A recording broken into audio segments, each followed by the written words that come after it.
حديث نمبر سلورم وعن عبد الله بن عمر رضي الله عنه قال قال رسول الله صلى الله عليه وسلم إذا كان الماء قلتين لم يحمل الخبث وفي لفظ لم ينجس أخرجه الأربع وصححه ابن الخزيمة والحاكم وابن حبان. دا حدیث دا هغه ابو اندازه بیانې چې هغه پلیتیږي او هغه اندازه چې نه پلیتیږي. عبد الله بن عمر رضی الله تعالی عنہ روایت ده دا وایي چې رسول الله صلی الله علیه وسلم فرمایل کله چې د ابو مقدار د دوه غټو چاټو ته ورسیږي نو بیا هغه ګندګي نه قبلې، او په یو بل روایت کې ده چې نه پلیتیږي. دا حدیث د یو سوال په جواب کې واقع شوی دی. ابن عمر رضی الله تعالی عنہ فرمای رسول الله صلی الله علیه وسلم نا دغه ابو بارکه تاسو شو چې په ځنګل کې وي او زناور او درندگان هغه تا وخت راځي. رسول الله صلی الله علیه وسلم او فرمایل چې اذا كان الماء قلتين کله چې ابو دوه غټو چاټو ته ورسیږي نو هغه نجاست نه قبلې، هغه نه ګنده کیږي. قلتين جمع قلال دا چاټي با مدینه ته نږدې په هجر علاقه کې جوړېدلې، بیا مدینه والا هم د دې چل زک هغه به دا جوړولې. دا مشهور چاټي وی شاعرانو په خپل اشعارو کې هم ذکر کولی. په دې چاټي کې تقریبا 2.5 رطل او بزایدلې، د دو چاټو مقدار با 1500 رطل، چې نن سبا د دینه 220 کیلوګرام او جوړیږي. د حدیث کې یو څو مسائل معلومیږي. اول د دې حدیث نه معلومه شو چې په نجاست پریوتو سره ډېر وب نه پلیتیږي، او ډېر وب هغه دي چې دوا غټو چاټو ته ورسیږي یا د دینه زیات وي. البته کله هغه خون رنگ بوی بدل شي بیا اگر کدا وبو د دو چاټو نه زیات وي بیا هم پلیتیږي، لکه مخکې حدیث د ابو امامه رضی الله تعالی عنہ هغه بیان شو. دویمه مسله په دې حدیث کې دا ده علت د نجاست د ابو حمل او وجود د نجاست دی په ابو کې. کله چې ابو کې نجاست رخصي د ابو خون رنگ بوی نوی بدل شوی نو دا ابو پاکی دی، دا بخپل طهارت باندې باقی پاتې دی. درجه د حدیث دا حدیث صحیح دی، امام ترمذی امام نسائی نقل کړی دی، او په دې کې د سند یا د متن چې کوم استراب خودل شوی دی نو دا مردود دی. د حدیثو په شمار کې ډېر علماء لکه امام شافعی رحمه الله، امام احمد رحمه الله، امام اسحاق رحمه الله، یحیی ابن معین رحمه الله، دانګ ابن حبان وغیرہ هغه ورته صحیح ویل دي. دا حدیث صحیح دی او دا حدیث په خپل مسله باندې واضحه دلیل دی چې را ابو نه پلیتیږي کله چې قلتین ته ورسیږي. پنځم نمبر حدیث وعن ابي هريره رضي الله عنه قال قال رسول الله صلى الله عليه وسلم لا يغتسل أحدكم في الماء الدائم وهو جنب أخرجه مسلم وللبخاري لا يبولن أحدكم في الماء الدائم الذي لا يجري ثم يغتسل فيه، ولمسلم منه ولأبي داود ولا يغتسل فيه من الجنابة. دا حدیث په دې مسله کې دی چې په ولاړو اوبو کې د تشو امتیازو کولو او بیا په دې کې د غسل کولو حکم بیانوي. ابو هريره رضی الله عنه فرمای رسول الله صلی الله علیه وسلم او فرمایل تو پتاسو کې د سوګه په داسې حال کې چې جنوب وی په ولاړو اوبو کې د غسل نه کوي مسلم روایت کړی چې او الفاظ د بخاری دي چې پتاسو کې د هیڅ څوک پاغه ولاړ اوبو کې امتیاز نه کوي چې هغه روان نه وي او بیا پکې غسل هم کوي. دلته دائم ولاړ اوبو ته وایي جنوب هغه څوک چې جنابت ورته رسېدلی وي او جنابت داسې کیفیت دی چې د جماع یا د احتلام د وجنه د انزال نفس پیدا کیږي. په دې روایت کې د بول تخصیص بنا بر غالب شوی دی ځکه عام طور سره خلک تشې امتیازي په اوبو کې کوي او ډکې امتیازي په دې کې په طریقې اولا سره داخلي دي. دارنګه په دې روایتو کې غسل ذکر شو نو د اودس او سکول هم دا حکم دی ځکه په روایت د احمد او ترمذی کې په صحیح سند سره دي چې يتوضأ فيه الفاظ يتوضأ ذکر دي. بول عام دی که د انسان وي او که د غیر انسان وي دارنګه په دې اوبو کې هغه وشي او که بهر وکړي شي بهر وشي او بیا دې اوبو ته هغه راورسیږي دا ټول په دې کې داخل دي. دارنګه په ولاړ اوبو کې د استنجا کول نه هم دا حکم دی چې هلته به هم استنجا نه کوي انسان په ولاړ اوبو کې. علت او حکمت د نهي هغه څه دی که اوبو کمی وي نو د امتیازو کولو په وجه به د هغې خوند رنګ بوی بدل شي او پلیتې به شي او که ډېرې وي نو دا ذریعه جوړېږي د پلیتوالي ته ځکه که اوس بالحال د اوبو خوند رنګ بدل شوی نه دی لیکن وروسته بارو بار امتیازو کولو په وجه به د دې خوند رنګ بوی بدل شي. علت د نهي فی الحال نجسوالی نه دی بلکې امکان د دې دی چې دا نجس شي. دا یو لاره بندول دي چې یاره هغه اوبو کې امتیازې مه کوئ چې کومې اوبو هغه ولاړې وي. یا په دې وجه باندې اگر که په دې سره اوبه پلیتېږي نه لیکن دا به استعمالوي او په سر باندې به اچي نو دا کار د نظافت او د پاکوالي خلاف کار دی. په دې حدیث کې یو څو مسائل معلومیږي.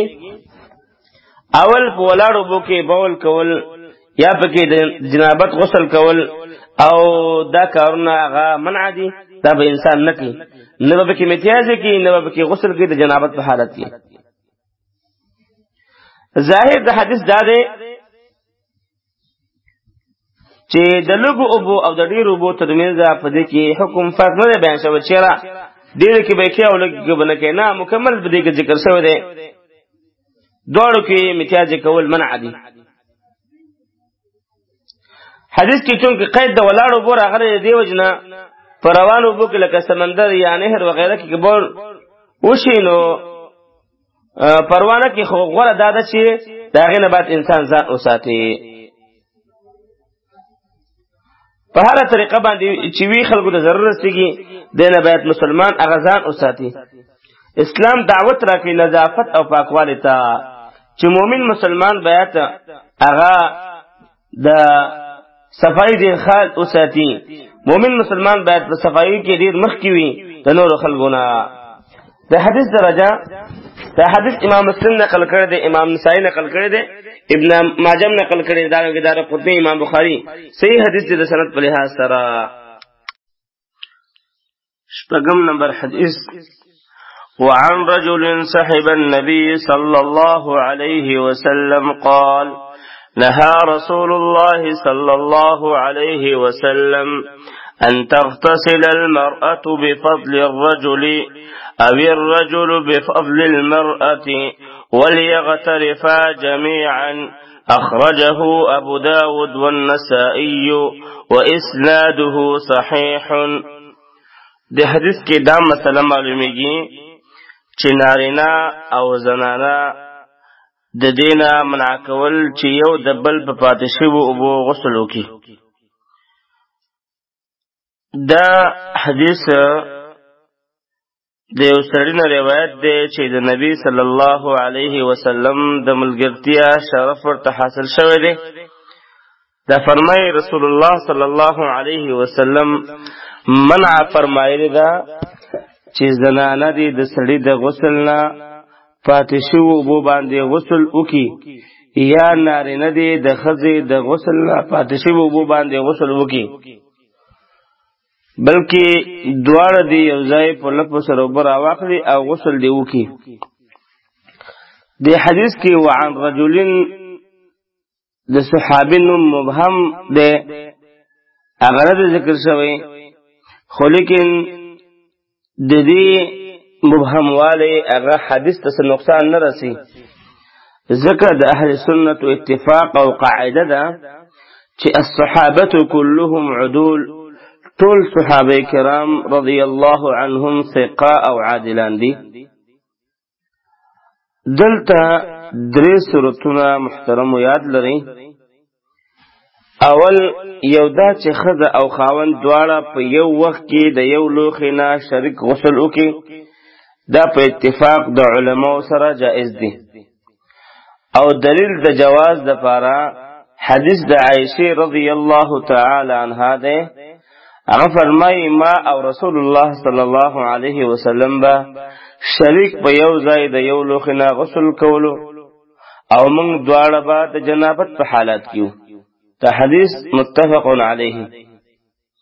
دویم صورت خاون مکه غسل وکي او ښځه د هغې نه وروسته د هغې نه چې کوم اوبه پاتې شوي هغې باندې غسل وکي نو د دې په جواز کې هم اتفاق دی.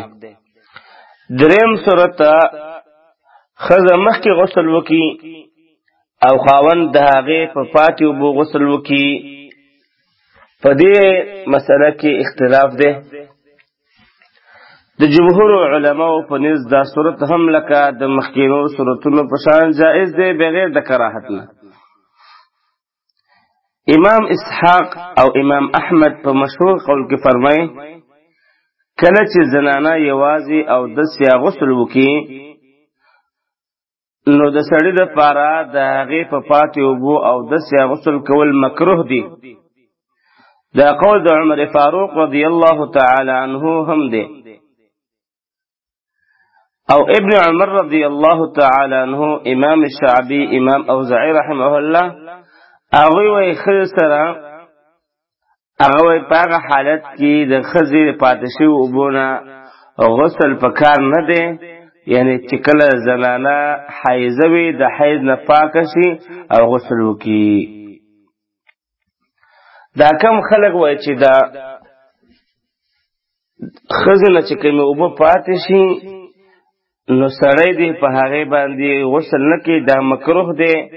هغوی دا حدیث پیش کړي چې قال نهى رسول الله صلى الله عليه وسلم ان يتوضأ الرجل بفضل طهور المرأة چې دا الله پیغمبر منع فرمایلی ده چې سړی دی د ښځې نه پاتې شوي اوبو باندې غسل وکړي. رواه ابو داود. جمهور علما وایي چې جائز دی. یو پکې حدیث د عائشه رضی الله عنها پیش کړي چې عائشه رضی الله تعالی عنها او رسول الله صلی الله علیه وسلم هغه به شریک غسل کولو. دویم راتلونکی اوم نمبر حدیث د ابن عباس رضی الله تعالی عنه دی چې نبی صلی الله علیه وسلم با د میمونې په پاتې شوي اوبو غسل کولو. هر چې دا حدیث د محترمو نو توجیه د دې حدیث داسې کېدلی شي چې دا حدیث په راتلونکي حدیث د ابن عباس رضی الله عنه باندې منسوخ دی. دویم دلته چې کومه منع راغلی ده کومه نهی راغلی ده دا کراهت تنزیهي دپاره ده او وروستنی حدیث چې کوم اوم نمبر حدیث دی هغه د بیان د جواز دپاره دی. دا توجیه غوره توجیه ده او حکمت د نهی دا دی چې زنانه د پاکی او د پاکوالي خیال کم ساتي. دارنګه د زنانو د خیال وی چې نارینه د پاکی کم خیال ساتي. دواړه یو بل باندې سوء المعاشرت جوړیږي یعنی یو بل باندې بدګماني جوړیږي. د دې وجنه د وسوسو او د شک ختمولو دپاره دا نهی وکړی شوله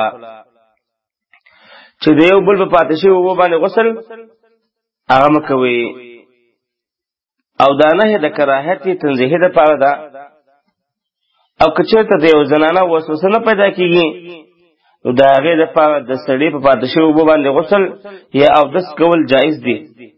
دارنګې د سړي په ذهن کې وسوسه نه پیدا کېږي نو هغه کولی شي چې د زنانه نه کمې اوبه پاتې شي په هغې باندې اودس او غسل وکړي.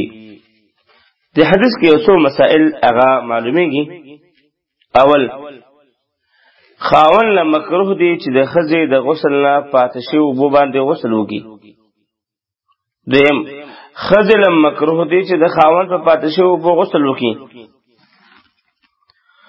دویمه مسئله، ښځې او خاوند له دواړو له جایز دی چې شریک غسل وکړي. دلته چې کوم کراهت دی مکروه دی د دې کراهت نه مراد خلاف اولا عمل دی. دارنګې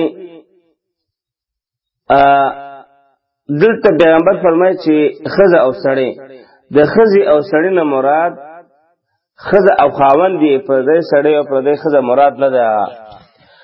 مسئله دا یاده کړئ دلته کې چې د ښځې او خاوند یو بل ته کتل دا جائز دي، د یو بل عورت ته کتل جائز دي.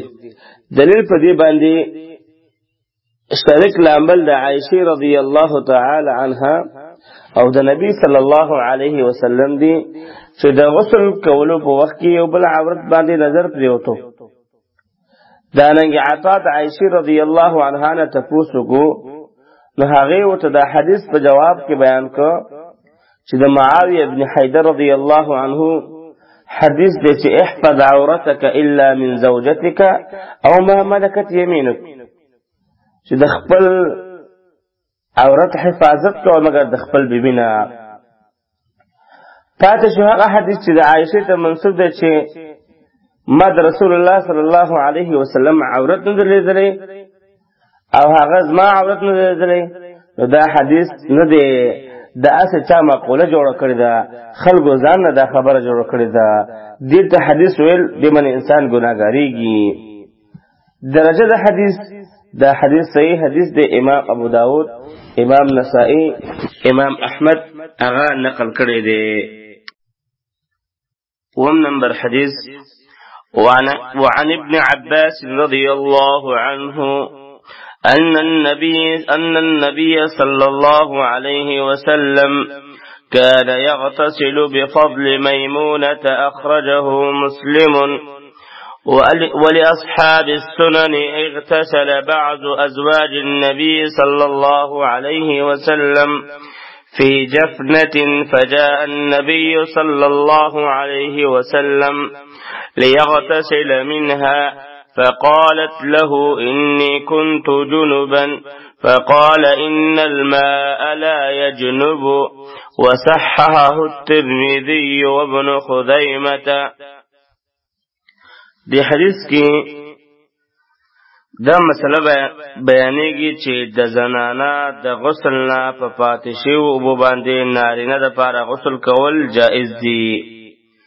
عبدالله ابن عباس رضی الله تعالی عنه نه روایت دی چې نبی صلی الله علیه وسلم با د خپلې بیبي میمونې رضی الله تعالی عنها د غسل په پاتې شویو اوبو باندې لامبلي. او د اصحاب سنن په روایت کې راځي دی چې د نبی صلی الله علیه وسلم یو بیبي با د خانک نه په اوبو راخستو سره ولامبل. نبی صلی الله علیه وسلم براغه چې د هغې په پاتې شویو اوبو باندې به غسل وکړو. نو هغې ورته عرض وکړو چې ما خو د دې نه د جنابت په حالت کې غسل کړی دی. نو نبی علیه الصلاة والسلام وفرمایل اوبو نه جنوبه کیږي، اوبو پاکی دی. اصحاب السنن نه مراد ابو داود، ترمذی، نسائی، ابن ماجه، دارنګ دارمی، دارقطنی، ابن خزیمه او حاکم دی. بعض ازواج نه مراد میمونه بنت الحارث ده، لکه دارقطنی په روایت کې د دې تصریح راغلی ده. فی جفنة دا محذوف پورې متعلق ده او حال د فاعل دی، معنی اغتسل تقدیر من حال کونها مدخلة یدها فی جفنة تغترف منها په داسې حال کې چې د دې نه خانک نه په لاس تر اوبه راخیستلې او دا مطلب نه دی چې ګنې په خانک کې ناسته وه اغوسلې کوو. جفنتین ما لویه کاسه خانکه چې غالبا د صدمنې یا لرګي نه هغه جوړوي. جنوب هغه چاته وایي چې د جماع یا د منی وتلو د وجې نه ورباندې غسل لازم شوی وي. جنوب د جنابت نه دی په معنا د رواج سره. جنوب ته جنوب ځکه وایي چې دا هم د مانځه، مسجد او قرآن لوستلو نه لرې وي، او یا دا چې د اوبو منی د خپل محل نه لرې شوي دي، نو ځکه ورته جنوب وایي. په دې حدیث کې یو څو مسائل معلومیږي. اول، سړی دپاره جائز دی چې د ښځې د غسل نه په پاتې شویو اوبو باندې غسل وکړي اگر د ښځه جنوبه وي. دغه شان ښځې له په طریقې اولا سره جائز دی چې د سړي په پاتې شویو اوبو غسل وکړي. دویم، لوښي نه د جنوب په غسل یا اودس کولو سره د اوبو پاکوالی باندې هیڅ اثر نه غورځي، بالکل هغه اوبو پاکې دي. دریم، په لږو اوبو کې د جنوب په لاس منډلو سره اوبو نه پلیتېږي. څلورم، د دې دواړو روایتونو نه معلومه شوه چې په مخکې حدیث کې کومه نهي راغلې وه هغې نه مراد کراهت تنزیهي دی نه تحریمي، یعنی بهتره دا ده چې دا کار ونه کړي. او رسول الله صلی الله علیه وسلم د امت د اسانتیا دپاره دا کار وکړو. که د یو سړي طبیعت مني بالکل غسل کولی شي، لکه څنګه چې د تفصیل منګه په مخکینی حدیث کې شپږم نمبر حدیث کې تفصیل بیان کړ، هغه تفصیل زموږ دپاره کافي کېږي انشاءالله. درجه د حدیث صحیح حدیث دی امام مسلم نقل کړی دی، امام احمد نقل کړی دی، امام بیهقي نقل کړی دی، دانګ امام ترمذی نقل کړی دی.